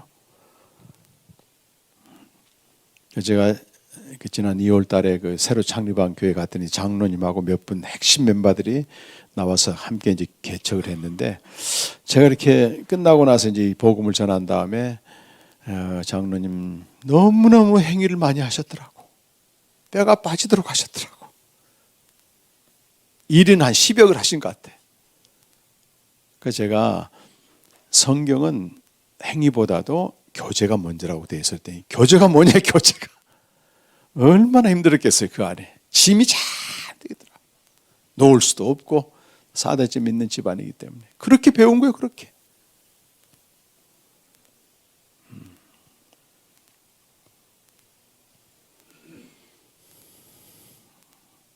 다음 주에 이제 오실 우리 박한상 선교사님과 한 몇 주 전에 교제를 했는데요. 그분이 이사야 6장을 얘기하는데 제가 너무 공감이 되는 거예요. 선교사님들 모임 가서 그랬대요. 선교보다 더 중요한 게 있다. 그러니까 선교사 눈이 동그래지는 거예요. 이분이 선교계에 이제 굉장히 영향이 있는 분이잖아요. 그래서 이사야 6장을 말씀을 전하셨대. 영광을 보는 게 먼저다. 이사야가 영광을 보고 난 다음에 내가 누굴 보내며 누가 날 위해서 갈고. 근데 선교사들이 요 뒤에 것만 붙잡고 있다는 거야. 영광을 먼저 본 다음에 가야지. 생명의 교제의 내용은 영광을 보는 겁니다. 다음 주에 이제 얘기하겠지만. 요한복음 17장 24절 말씀이에요. 아버지여, 아버지께서 내게 주신 자가 나 있는 곳에 나와 함께해서 장소를 말하거든. 장소는 우리의 정체성과 직결되어 있습니다. 하나님이 인간을 향해서 물은 최초의 질문은 장소에서 장소. 아담에게 내가 어디 있느냐. 이거는 히브리어 말로 아이에카 한 단어예요. 한 단어. 아이에카. 내가 어디 있느냐. 그 유대인들은 내가 어디 있냐로 아이에카를 어떻게 해석하냐면 네가 있는 곳이 너 존재다. 너 자신이다. 이렇게 얘기해. 그럼 우리 그리스도인은 어디 있어야 되는 거예요? 아버지여 내게 주신 자가 나 있는 곳에 나와 함께 있어. 그러니까 아버지 집을 말하거든. 거기서 창세전 아버지가 나를 사랑하심으로 내게 주신 영광을 저들로 보기를 원하옵나이다. 영광을 보는 거예요 이게. 교제를 내 마음대로 하는 거 아니라니까 여러분. 기도하고 찬송하고 말씀 보고 다 하지만 이 모든 것들의 궁극적인 것은 그분의 영광을 보는 거고 영광의 내용인 하나님의 무한하신 사랑과 신실함이 내게 부어지는 겁니다, 여러분. 아무것도 없어도 당당할 수 있는 거예요. 그래서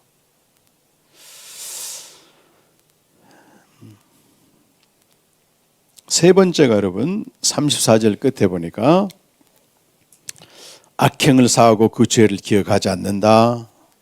모든 죄를 용서하는 거예요.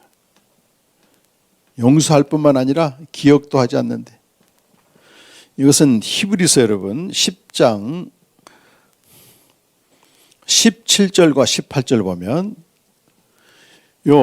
이 방금 얘기했던 세 번째 새 언약의 내용을 그대로 인용을 합니다. 히브리서 기자가 히브리서 10장 17절에서 18절에서 인용을 한다고 지금.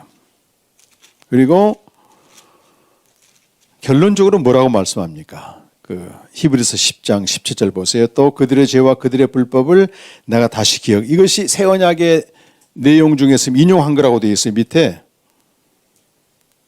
그리고 18절에는 이것들 모든 죄를 사하셨은즉 다시 죄를 위하여 제사 드릴 것이 없느니라 해놓고 결론이 19절에 가 있죠. 19절. 그러므로 어떻게 하라는 얘기예요? 예?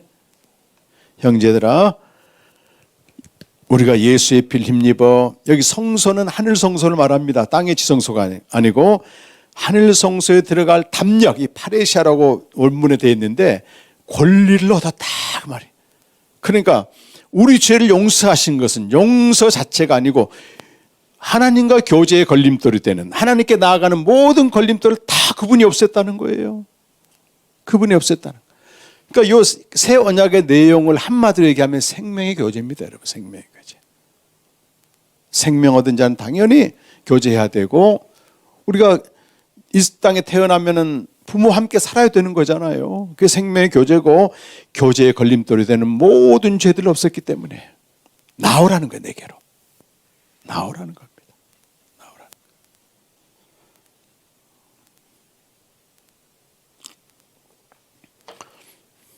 누가복음 22장 20절에 한번 가보겠습니다.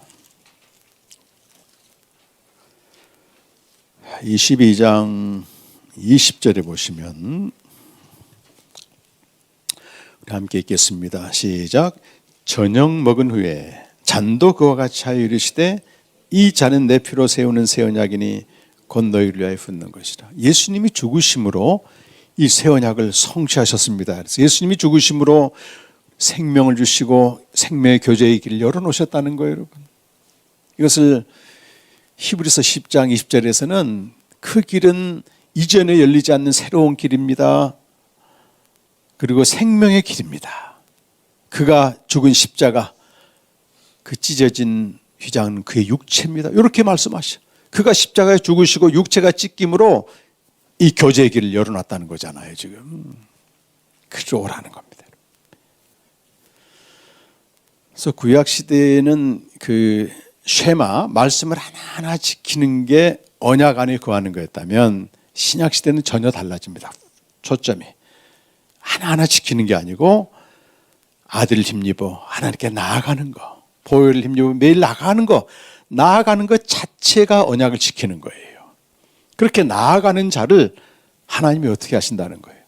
그 영원히 살아계신 대제사장을 통해서 항상 구원하시고 기도해 주신다. 히브리서 7장 25절 한번 가보겠습니다. 이거 한다는 게 이거 7장 25절 말씀 보면 히브리서 7장 25절 24절에서는 예수는 영원히 계심으로 그 제사장 직분도 갈리지 아니하리라. 그러므로 25절 그러므로 자기를 힘입어 하나님께 나아가는 자들을 이렇게 돼. 나아가는 자들이 파레시하고 생명의 교제를 행하는 자입니다. 그들 온전히 구원하실 수 있으니 이는 그가 항상 살아계셔서 그들 위하여 간구하신다. 매일 나아가라는 겁니다. 아버지께 나아가라고. 말씀을 통해서 나의 비참함을 발견하고 그런 나를 하나님이 어떻게 사랑하셨는가 그리스도 안에서 그걸 깨닫고 그럴 때 하나님의 사랑이 내게 부어지잖아요. 이걸 매일 하라는 거예요. 매일 하라는 거예요. 그걸 할 수 있도록 공동체가 필요하고 서로 격려해 주고. 그러면 새 언약 백성이 된다는 얘기는 공관복음 표현으로 말하면 이제 요한복음으로 하면 생명의 교제고 공관복음으로 말하면 하나님 나라를 누린다 이렇게 하나님 나라를 누리는 것 영생을 누리는 것 같은 개념이에요. 하나님 나라를 누리는 것 예수님의 십자가 죽음이 새 언약을 성취했다면 다른 말로 표현하면 예수님이 십자가에 죽으심으로 우리가 하나님 나라로 들어가게 되었다. 하나님 나라의 백성이 됐다고 하는 것입니다. 천국 백성이라고 얘기하잖아요. 천국 백성. 그래서 여러분 교재 200페이지 한번 봐보십시오. 이것이 이제 십자가 죽음을 통해서 들어가는 하나님 나라를 얘기합니다. 그래서 여기 이 도표는 마태, 마가, 누가복음 세 복음서를 정리한 것입니다. 그래서 지금까지 생명의 교제라고 하는 요한복음을 강조했다면 똑같아요. 예수님의 메시지는. 그래서 왼쪽에 보시게 되면 그리스도가 오셔서 하신 첫 번째 선포가 여기 마태복음 4장 17절 마가복음 쭉 그리스도의 오심 쭉 밑에 내려보게 되면 세 가지 성경 구절이 있어요. 근데 그 내용이 위쪽에 보게 되면 공통적으로 하나님 나라의 복음을 선포하시고 약속하시고 초대하셨다는 겁니다. 공관복음서. 요한복음을 뺀 세 가지 복음서를 공관복음서라고 말씀하여요. 어떻게 하나님 나라의 복음을 전하셨는가? 두 가지 방식으로 전해요. 하나님의 아들이 하나님 나라 선포할 때 첫 번째가 항상 말씀이었습니다. 하나님 나라의 말씀, 권세 있는 세교훈. 그 다음에 부수적으로 따라오는 게 사역이에요. 일들이죠. 어떤 일들입니까? 병을 고치는 치병과 귀신을 쫓아내는 축기와 기적과 죄사함 이런 잔치 이런 것들을 통해서 하나님 나라를 선포하고 약속하시고 초대하셨습니다. 사역은 두 가지 의미가 있는데 하나는 메시아적 예언의 성취 구약의 선지자들이 메시아가 오게 되면 이런 일을 하게 됩니다. 보여주는 거 맛보기로. 그리고 또 중요한 건 하나님의 나라가 임하면 이런 일들이 벌어진다고 하는 예시입니다. 예시.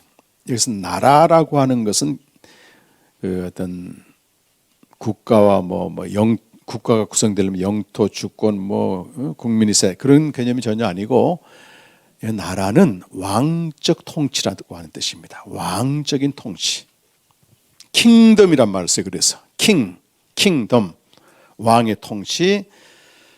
예수님이 오시기 전에는 사단이 통치하는 세상이었다면 세상의 임금이 예수님이 오심으로써 말씀을 선포하고 함으로써 어떤 일이 벌어져요?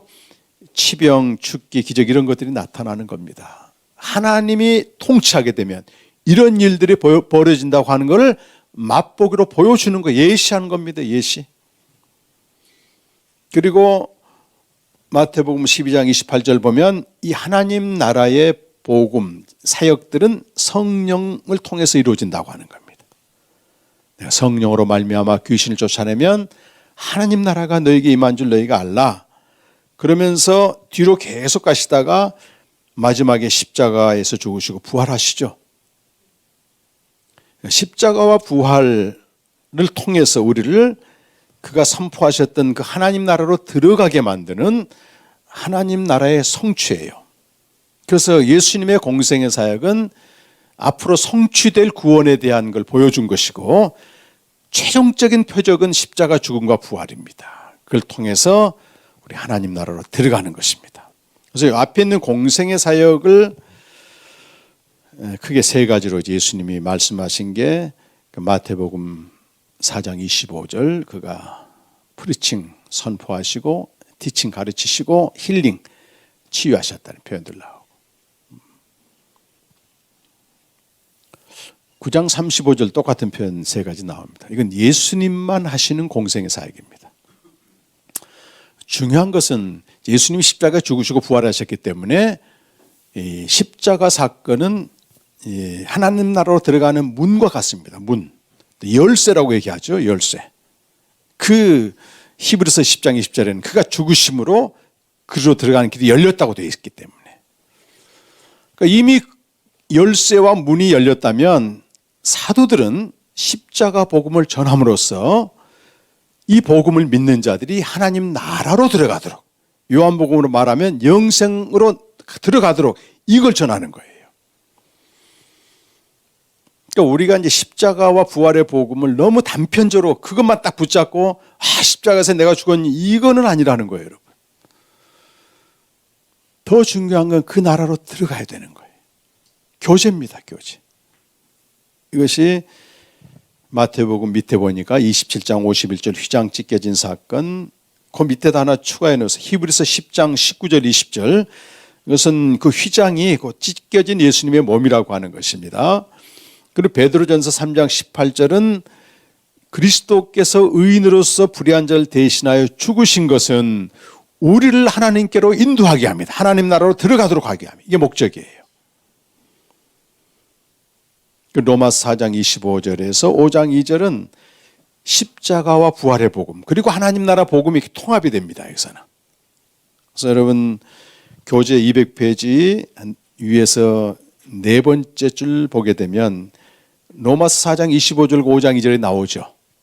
그대로 성경을 인용해 놨습니다. 한번 같이 읽어보겠습니다. 예수는 우리가 범죄한 것 때문에 내줌이 되고 또한 우리를 의롭다 하시기 위하여 살아나셨느니라. 그러므로 우리가 믿음으로 의롭다 하심을 받았으니 우리 주 예수 그리스도로 말미암아 하나님과 화평을 누리자. 또한 그로 말미암아 우리가 믿음으로 서 있는 이 은혜에 들어감을 얻었으며 하나님의 영광을 바라고 즐거워하느니라. 이 앞에 4장 25절 범죄한 것 때문에 내줌 십자가 죽음을 말하고 의롭다 하시기에 살아나셨느니라. 이것이 부활을 말합니다. 바로 이어지는 말씀 보세요. 그러므로 우리가 믿음으로 의롭다 하심을 받았으니, 여기 믿음으로 의롭다 하심을 받았으니 앞에다가 그리스도의 죽음과 부활을 믿음으로 의롭다 하심 받았다. 그럼 우리가 예수를 믿는다 그 말은 뭘 믿는 거예요? 예수의 그 무엇을 믿는 겁니까? 복음을 믿는 거예요. 그의 죽음과 부활을 믿는 거예요. 예수님의 어떤 능력이나 신비성 이걸 믿는 게 아니란 말이에요.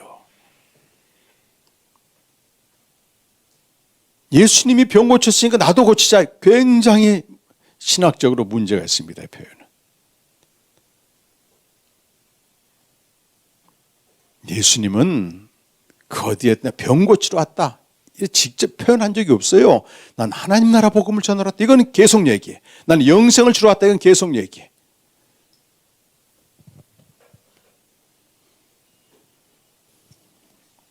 지난주 우리 목사님 설교가 그런 내용이었잖아요. 마태복음 16장으로 말씀 전하셨는데 진짜 선물은 모르니까 부수적으로 필요해서 잠깐 주시는 거 거기다가 이제 전분주 한단 말이에요. 그래요. 그 다음에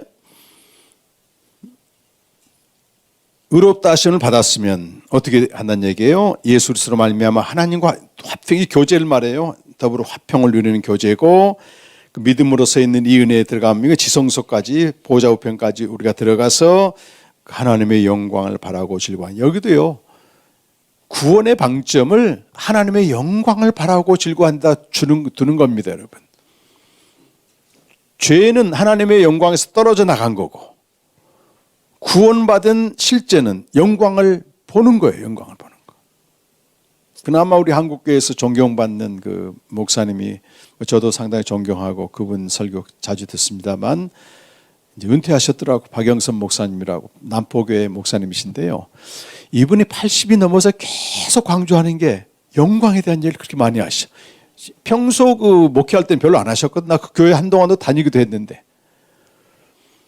그 구원, 죄인의 상태가 하나님의 영광을 보지 못한 거라면, 죄로부터 구원받았다면 그 영광을 봐야 되는 거다. 당연히 교회만 왔다 갔다 하고 봉사하고 이 차원이 아니다 그러면서 아주 그냥 신앙생활에 저기를 막 지축으로 흔들어 놔, 그분이. 영광이 뭔가에 대해 자세히 말씀 안 하시더만. 네. 다 성경에 나와 있습니다, 여러분. 영광. 그리고 이것이 하나님과의 교제에서는 충만함이고, 그 다음에 보세요, 여러분. 밑에서 한 4번, 5번째를 보면 이어지는 말씀이에요. 여기도 읽겠습니다. 시작. 다만 이뿐 아니라 우리가 환난 중에도 즐거워하나니 이는 환난은 인내를, 인내는 연단을, 연단은 소망을 이룬 줄 압니다. 이것이 우리의 지상적인 현실입니다, 여러분. 하나님의 영광을 바라보고 즐거워해, 진리를 알아, 기쁨이 있어도 탁 회사 나가면 뭐가 기다리고 있습니까, 여러분? 관계망에서 오는 악한 세력들이 당연히 있습니다, 여러분.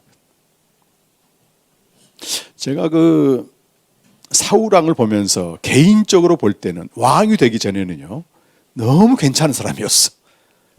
아버지 말도 잘 듣고 겸손하고 뭐 대접할 줄도 알고 이런 사람이었는데 왕이 딱 되더니 전혀 달라지는 겁니다. 또 권력이나 만몬이나 이념이나 여기에 딱 얽히게 되게 되면요 전혀 딴 사람이 돼버리는 거예요. 근데 도스토옙스키는 그 중간에 악령이 있다고 얘기해. 악한 영이 자기는 치고 빠진다는 거예요. 여러분 정치 세계도 보십시오. 개인적으로 만나면 더할 수 없이 좋은 사람인데 어떤 동맹 세력에 딱 들어가게 되면 어떻게 국회의원이 저렇게까지 할 수 있을까? 이런 얘기 하잖아요, 여러분. 어디 교회만 어디 정치 세계 교회도 마찬가지예요. 만약 목사가 부흥이라고 하는 이념에 딱 빠지게 되면은 완전히 딴 사람이 돼 버립니다. 개인적으로 볼 때는 너무 괜찮은 사람인데 우리도 그래요. 만몬 세력에 딱 관계망에 들어가게 되면 엉뚱한 짓을 해. 저도 예외가 아닙니다. 저도 예외가 아닙니다.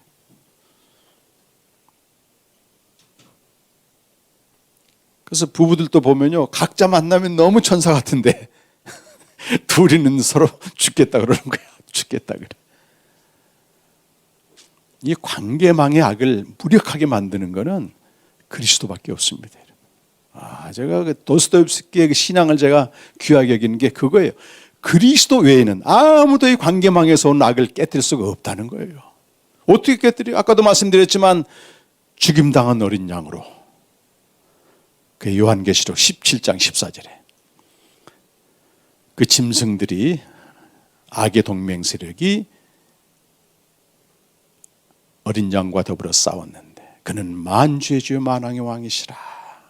그가 이기셨고 그와 함께하는 자들 진실한 자들 택하심을 받고 또 부르심을 받고 택하심을 받은 자도 목사님 아까 서론에 그 얘기하잖아요. 마태복음 22장에 있는 부르심만 받은 게 아니고 택하심도 받아야 돼. 택하심은 예복을 입는 자를 말해. 그리스도로 옷 입는 자, 복음을 알고 매일 복음으로 사는 자예요.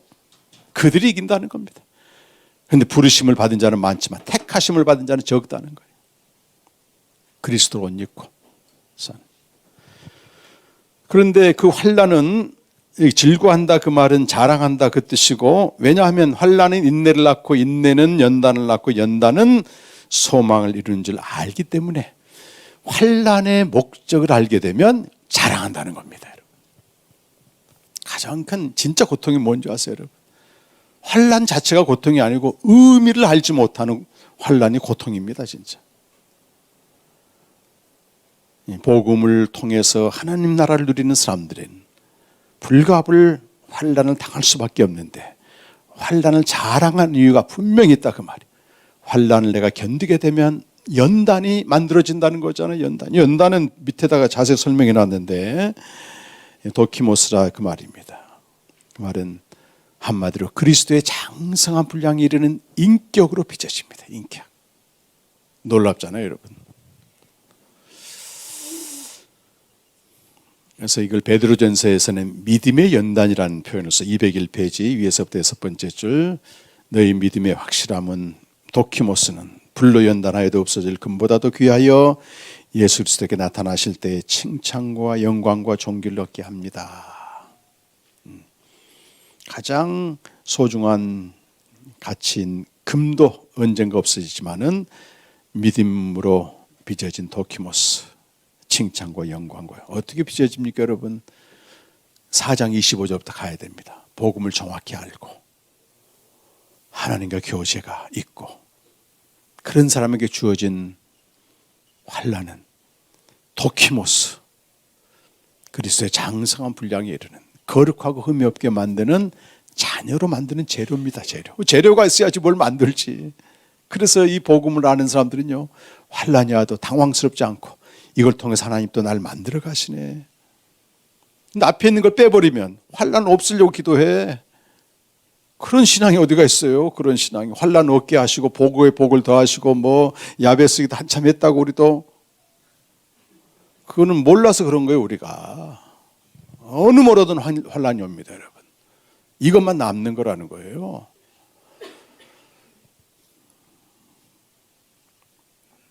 근데 이 복음도 잘 모르고 교제도 없는데 어떻게 우리가 그리스도의 장성한 분량이 이릅니까? 이거 없이 그냥 제자 되려고 한 거예요, 여러분. 제자 훈련이 이런 복음을 알고 주님과 교제케 하면 더할 수 없이 좋은 거지만 그냥 성경 암송시키고 기도시키고 책 읽게 하고 큐티시키고 안 되게 돼 있습니다, 여러분. 집단적으로 교회 한 번 왔다 끝나는 그런 신앙이 1970년대 중반부터 변화되기 시작해 한국교회에 성도 각자가 말씀 앞에 나가라고 하는 이게 70년대 중후반부터 시작돼요. 그래서 매일 성경이 등장하고 생명의 삶이 그때 등장합니다, 여러분. 그리고 결정적인 터닝 포인트가 오카노 목사님이 목회를 해보니까 이거 구원받아 죽었다 죽으면 이게 아니더라 그 말이지. 제자가 돼야 된다. 오카노 목사님 여러분 본인의 호를 제자로 지었어. 제자 오카노 그렇습니다. 얼마나 제자 훈련이 유행했어 한동안. 전국적으로 전 세계적으로 유행했어 그게. 실패했습니다, 여러분. 본인 교회가 둘로 쪼개진 거예요. 제자 훈련 파는 이쪽으로 남아 있고 제자 훈련 안 받은 파는 저 오정현 목사님 따라서 큰 예배당 지어서 갖고 남아 있는 사람들은 막 비통한 가슴을 끌어안고 기도하는 거예요. 우리 사랑의 교회 본질 회복, 뭐 제자 훈련 회복 이러고 있더라고. 한 2,000명 정도 남아가지고. 제가 2016년도인가 거기 3번인가 설교했는데 거기 목사가 없으니까 부를 거 아니겠어요 여기저기. 그때 제가 이 말씀을 전했습니다, 여러분. 도표도 그때 만들었어요. 훈련으로 되는 게 아니에요, 제자는. 제가 그랬다니까. 교제로 되지. 복음을 정확히 알고 교제하게 되면 내가 누군가와 교제하게 되면 그냥 닮지 않느냐. 그때 우리 외환은행에서 같이 지금 없어졌어요. 외환은행. 제가 옛날 외환은행 다녔는데 그 신우회 회장하던 그 과장님이 그 교회 수석 오카노 목사 오른팔처럼 장로님이셨다고. 그 만나서 밥 먹는데 똑같은 얘기가 홍정길 목사님한테 제가 한 번 들었고 그분에게 2번째 들어 제자 훈련 실패했다고. 바리새적인 인간이 돼버립니다. 강아지를 열심히 인성훈련 시키면 흉내는 내지만 본질이 안 바뀌는데 생명이 안 바뀌고 생명의 교제가 없는데 어떻게 바뀌냐 말이에요. 그래서 여러분 이번 캠프를 통해서 먼저는 복음을 바로 아는 게 중요해요. 무턱대고 믿는 게 아닙니다, 우리는. 근데 무턱대고 되는 대로 믿은 그 결과물이 오늘 우리 보여주는 거예요. 세상에 짓밟히는. 맛을 잃어버리니까 짓밟히지. 싸잡아서 공격합니다. 이단들 뭐 저렇게 막 떠들고 하는데 그냥 우리도 피해받는 거예요. 피해받는 거. 바깥 사람들이 볼 때는 똑같은 교회지. 우리끼리는 저게 이단이다 아니다 하지만은 저놈들이 다 교회란 이름 붙이고 하잖아요. 이단들이 얼마나 무서운 거 보세요, 여러분. 아예 보지도 않는데 자기들끼리 옳다고 계속 있다는 거예요. 왜냐하면 내가 봐도 그래요. 내 일생을 다 바쳐. 재산을 다 바쳐. 거기 인맥이 있어. 모든 걸 바쳤는데 교주가 잘못됐다고 뛰쳐나와? 쉽지 않는 겁니다, 여러분. 하나님의 역사가 아니면 어려운 거예요. 그래서 계속 그렇게 돌아가는 거예요, 여러분. 정말 개인 각자가 복음을 알고 주님과 교제하는 이게 없게 되면 똑같습니다. 가게 돼 있습니다. 서구 유럽 교회를 지켜온 사람들은 집단적으로 믿는 사람들이 아니었고 각자가 믿음에 대한 의심과 회의를 가지고 내가 진짜 믿는 게 뭐냐 가지고 말씀으로 간 사람이 말씀으로 간 사람이다.